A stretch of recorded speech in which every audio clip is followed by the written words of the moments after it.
미국에 도착한 지 얼마 되지 않았을 때의 일입니다. 친구 목사님 한 분이 거의 새 차 같은 중고차 한 대를 구입하였습니다. 자동차를 구입한 기념으로 자신의 지인이 살고 있는 그곳까지 함께 여행을 다녀오자 그렇게 했습니다. 장거리 여행을 앞두고 미리 엔진 오일도 새로 교환하고 또 휘발유도 가득 채웠다고 했습니다. 그날 오후 저희 아내들은 집에 놔둔 채 저희 둘만 휘바람을 불면서 그렇게 미국에서의 첫 여행을 떠났습니다. 미국은 정말 넓었습니다. 줄기차게 몇 시간을 달렸는데도 불구하고 아직도 갈 길은 멀었습니다. 하지만 마음만큼은 날아갈 것 같았습니다. 드디어 꿈에 그리던 이 미국 생활을 시작했다는 그 자부심도 생겼습니다. 불행히도 그런 들뜬 기분은 얼마 가지 않았습니다. 갑자기 자동차 게이지에 빨간 불이 하나 들어온 것입니다. 그리고 조금 지나자 엔진 쪽에서 뭐가 타는 냄새가 나기 시작했습니다. 저희는 급하게 차를 세우고 걱정 속에서 후드를 연 채 자동차 내부를 들여다보았습니다. 하지만 저희가 본들 뭘 알겠습니까? 기껏 할 수 있는 일이 엔진 오일이 얼마나 남았나 그 눈금 확인하는 그 정도였습니다. 그런데 확인을 해보니까 엔진 오일이 하나도 남아있질 않았습니다. 이상하다 싶어서 자동차 밑으로 들어가서 보니까 엔진 밑에 있어야 할 나사가 하나 빠져 있었습니다. 그 나사가 빠져나간 구멍으로 엔진 오일이 다 새어 나간 것입니다. 추측컨대 낮에 엔진 오일을 교환하고 아마 나사를 단단히 고정하지 않았던 모양입니다. 자동차와 씨름하는 동안에 어느새 캄캄한 밤이 되고 말았습니다. 하는 수 없이 저희는 여행을 포기하고 집으로 돌아와야만 했습니다. 근데 막상 돌아오려고 하다 보니까 이게 집에 가는 것도 큰 문제였습니다. 엔진에 맞는 그 나사를 구할 수가 없었기 때문에 그렇습니다. 근처에 있던 자동차 정비소는 이미 모두 문을 닫아버렸습니다. 하는 수 없이 어렵게 찾은 가스스테이션에서 그곳에 있는 엔진 오일을 모조리 다 샀습니다. 그리고 몇 마일마다 한 번씩 차를 세우고 엔진 오일을 보충하기 시작했습니다. 그날 저녁 가스비보다 엔진 오일 값이 훨씬 더 많이 들어갔습니다. 그래도 오직 살아서 집으로 돌아가야 한다는 그 생각밖에는 없었습니다.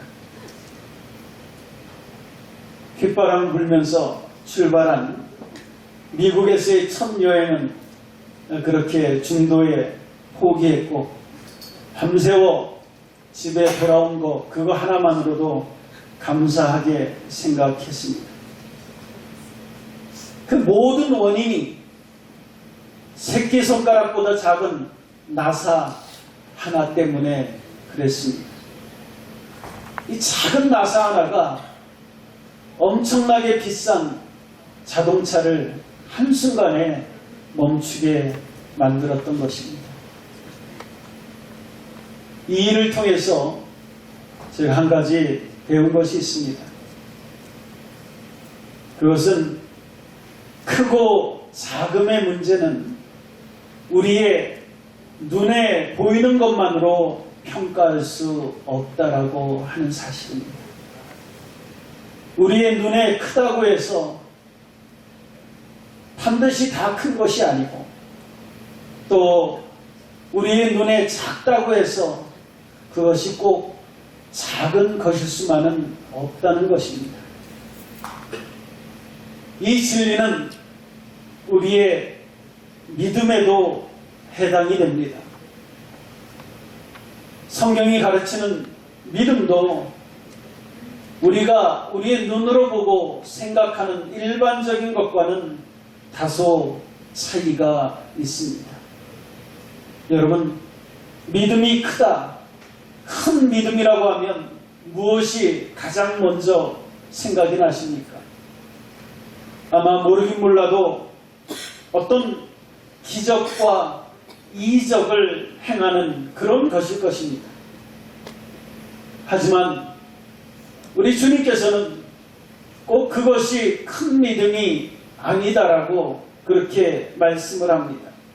마태복음 7장에 보니까 그날에 많은 사람이 나더러 이르되 주여 주여 우리가 주의 이름으로 선지자 노릇하며 주의 이름으로 귀신을 쫓아내며 주의 이름으로 많은 권능을 행치 아니하였나이까 하리니 그때 내가 저에게 밝히 말하되 내가 너희를 도무지 알지 못하니 불법을 행하는 자들아 내게서 떠나가라 하리라.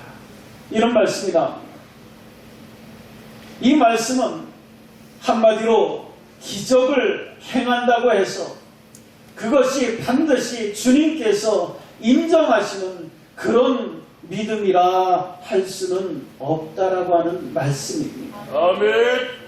오히려 주님은 우리의 작은 믿음의 순종을 칭찬하고 있습니다. 아멘. 마태복음 10장에 보니까 선지자의 이름으로 선지자를 영접하는 자는 선지자의 상을 받을 것이요 의인의 이름으로 의인을 영접하는 자는 의인의 상을 받을 것이요 또 누구든지 제자의 이름으로 이 소자 중 하나에게 냉수 한 그릇이라도 주는 자는 내가 진실로 너에게 이르노니 그 사람이 결단코 상을 잃지 아니하리라 하십니다. 아멘.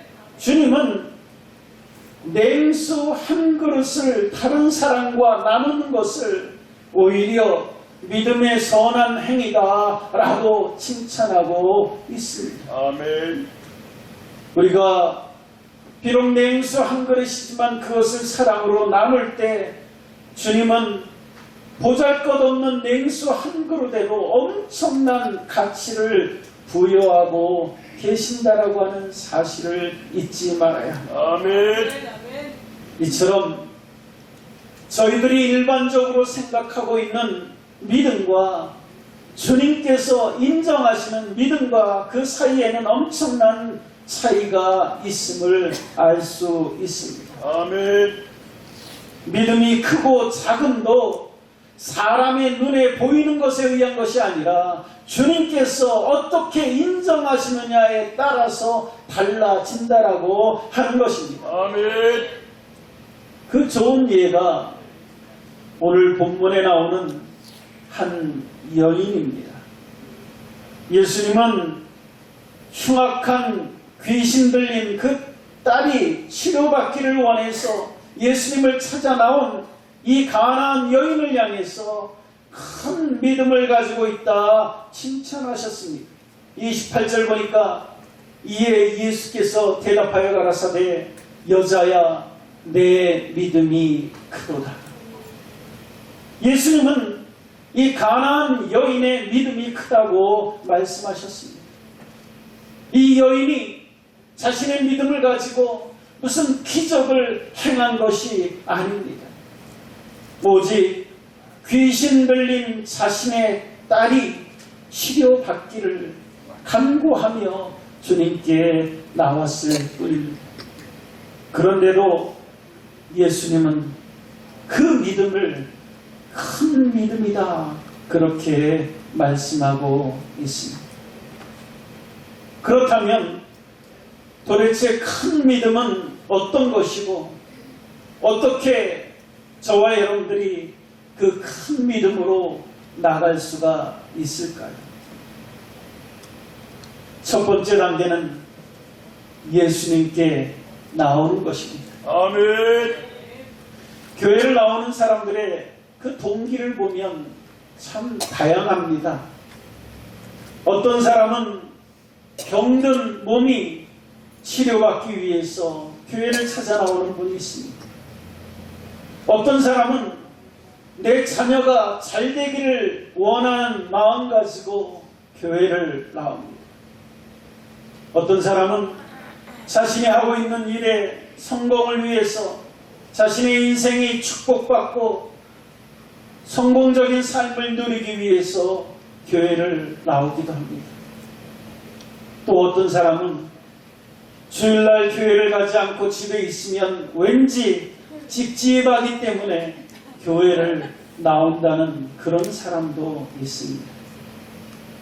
그런가 하면 어떤 분은 자신의 가족 중에서 누구나 혹은 배우자에게 끌려서 억지로 교회에 나오는 사람도 있습니다.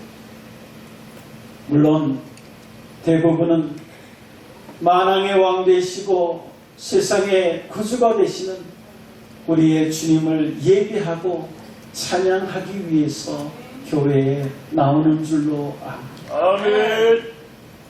무슨 일에나 동기는 참 중요합니다.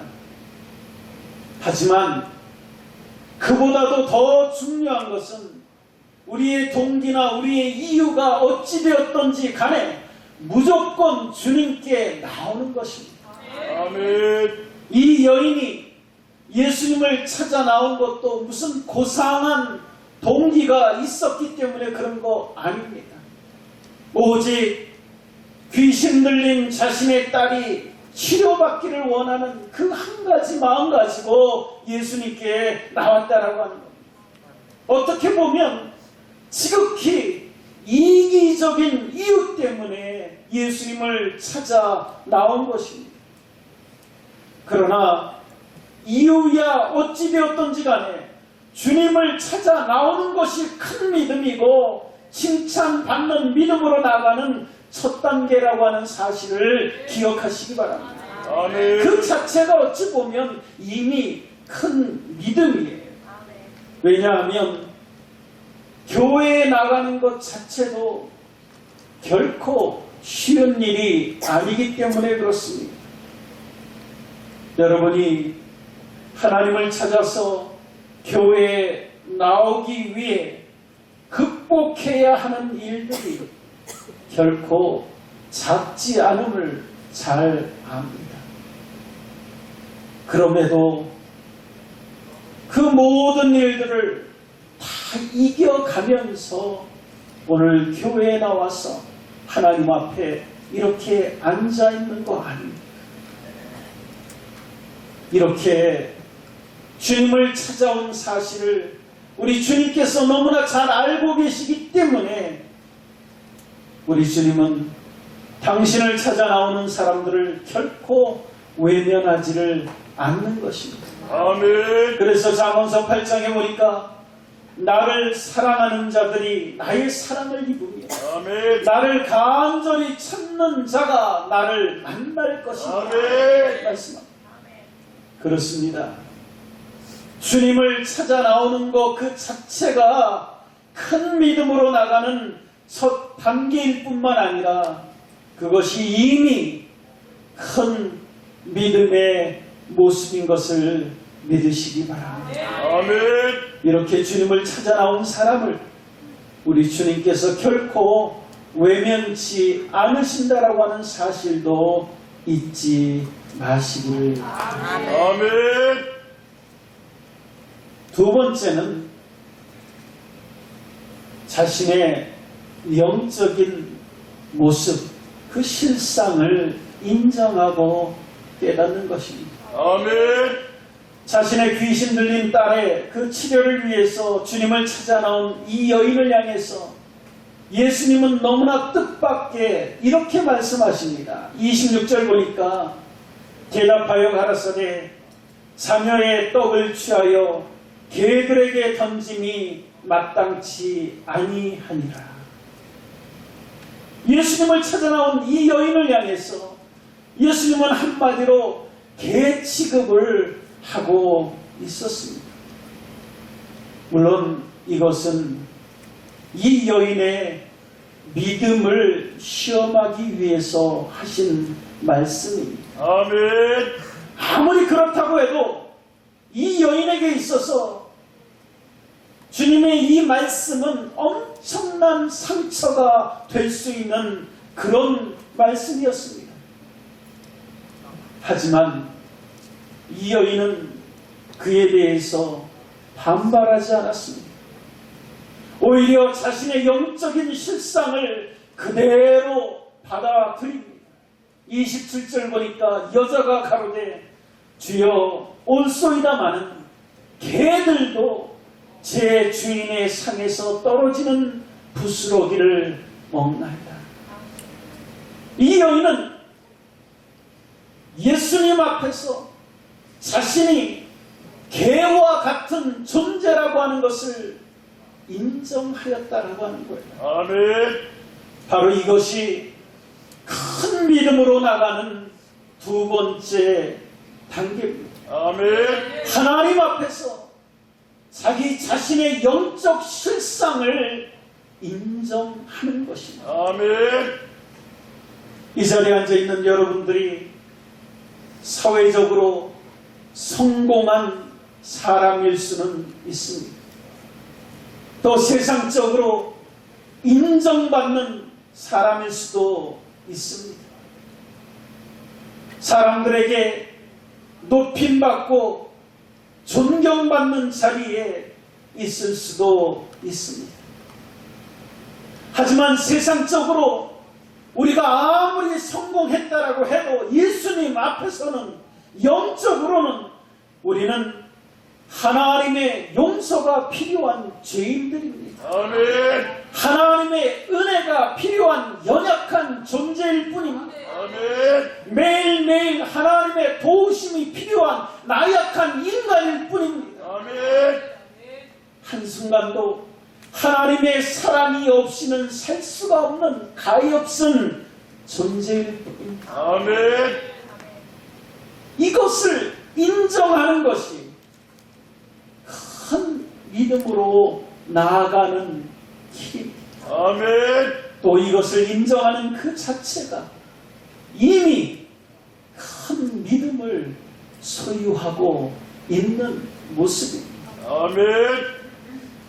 베들레헴에 가면 예수님이 태어나셨다라고 인정되고 그렇게 믿고 있는 자리에 교회 하나가 세워져 있는데 예수님의 탄생교회다 그렇게 불립니다.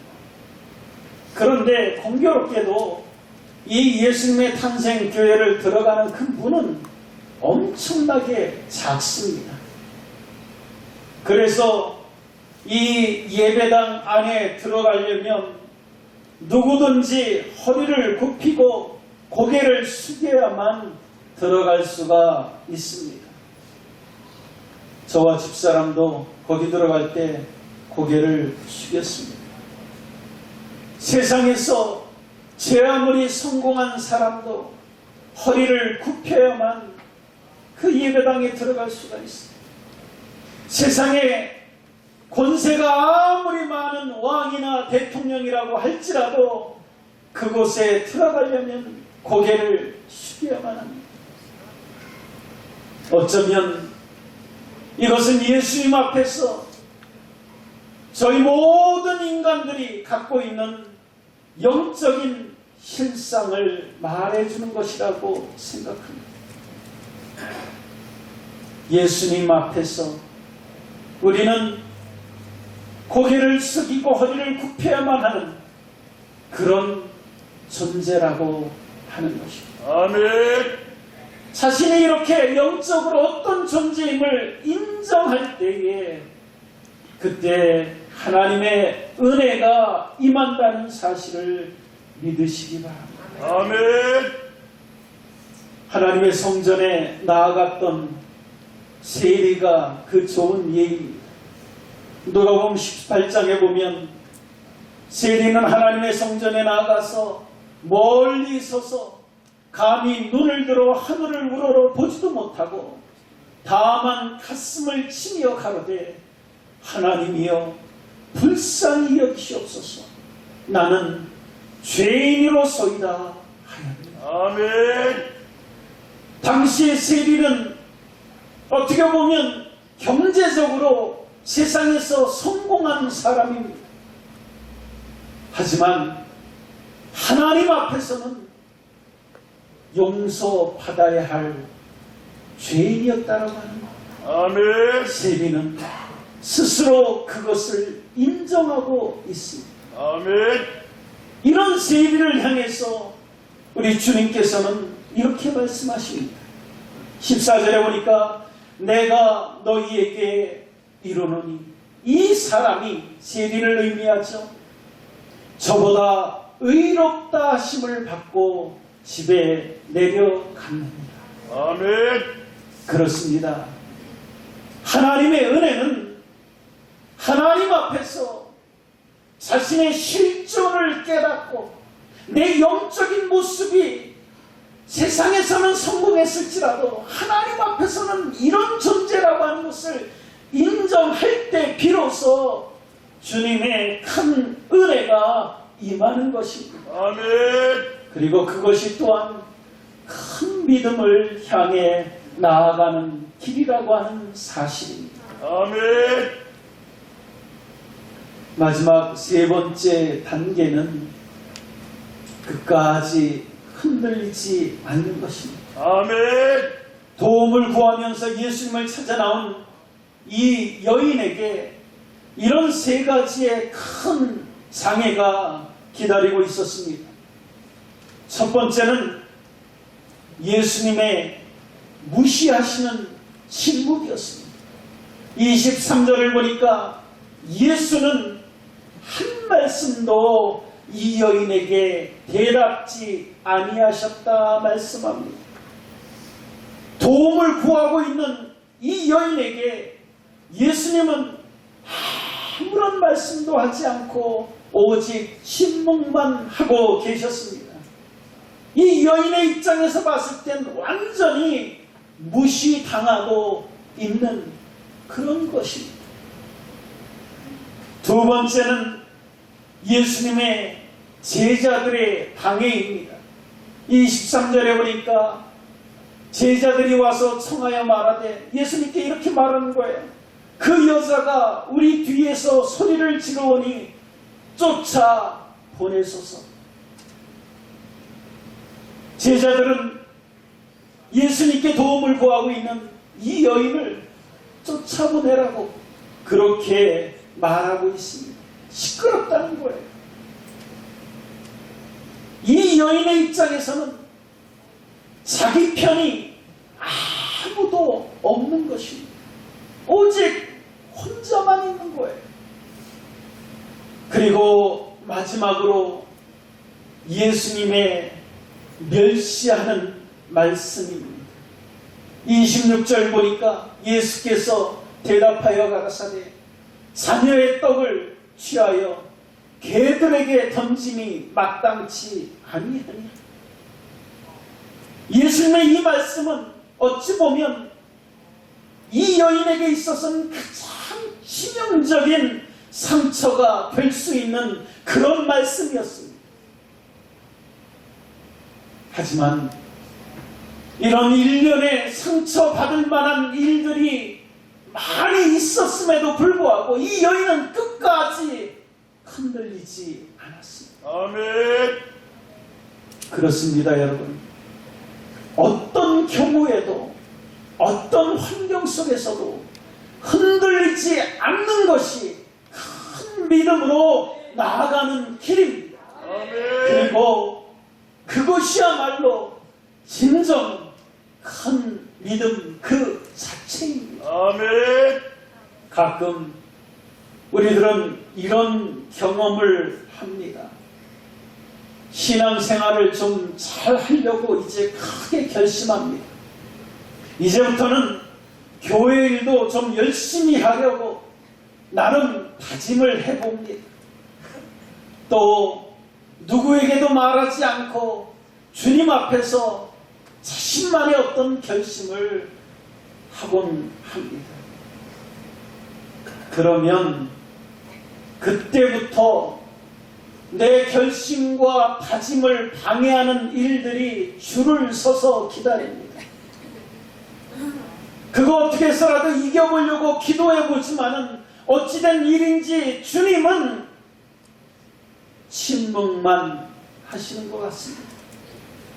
누구를 붙들고 하소연들 해보지만은 주위에서 나를 이해하려고 하는 내 편은 아무도 없는 것 같습니다. 설상가상으로 위로받기 위해서 교회에 나왔는데 목사님의 말씀은 위로보다는 상처에 더 가깝다는 생각이 들기도 합니다. 큰 믿음은 바로 그 순간 흔들리지 않는 것이 큰 믿음입니다. 아멘. 이 모든 일에도 불구하고 자신이 하나님 앞에서 결심했던 그 결심을 끝까지 지키는 것이 큰 믿음입니다. 아멘. 그 큰 믿음을 지킬 때 그때 비로소 하나님의 역사가 나타남을 믿으시기 바랍니다. 아멘. 그 믿음을 지킬 때 하나님의 영광을 보게 됨을 믿으시기 바랍니다. 아멘. 여러분, 이런 일 때문에 흔들리면 결코 이런 영적 결실을 볼 수가 없는 것입니다. 아멘. 나무를 나무를 심어놓고 비가 온다고 해서 파서 다른 데로 옮깁니다. 바람이 분다고 해서 그곳에 또 파가지고 다른 곳에 옮겨 심습니다. 천둥 번개가 친다고 또 파서 다른 데로 옮겨 심습니다. 이제는 해가 너무 쨍쨍 뜨겁게 비친다고 해서 또 파가지고 다른 데로 옮겨 심습니다. 그러면 나무는 결코 자랄 수가 없습니다. 아멘. 그곳에서 아무런 열매도 기대할 수가 없는 것입니다. 아멘. 진짜 나무는, 살아있는 나무는 빛 속에서 더 잘 자랍니다. 아멘. 바람 속에서 더 강해집니다. 아멘. 천둥 번개 속에서 열매를 맺습니다. 아멘. 뜨거운 장렬하는 햇빛 속에서 그 열매가 달게 익습니다. 아멘. 흔들림 없이 제자리를 지키다 보면 하나님의 축복의 열매가 보이기 시작하는 것입니다. 아멘. 아멘. 어려운 역경이 있었음에도 불구하고 이 여인은 제자리를 지키고 그 믿음 흔들리지 아니하고 주님 앞에 섰습니다. 그런 이 여인을 향해서 예수님께서는 마침내 이렇게 말씀하십니다. 28절에 보니까 이에 예수께서 대답하여 가라사대 여자야 내 믿음이 크도다. 아멘. 내 소원대로 되리라 아멘. 하시니 그 시로부터 그의 딸이 나으니라. 아멘. 아멘. 역경에도 흔들리지 않았던 여인의 믿음이 큰 믿음이었습니다. 아멘. 그리고 그 믿음에는 반드시 하나님의 축복의 응답이 있었습니다. 아멘. 모쪼록 오늘 이 아침에 예배하는 저와 여러분들 가운데 이런 큰 믿음이 자리 잡아서 하나님의 역사와 하나님의 영광을 보게 되기를 주의 이름으로 축원합니다. 아멘.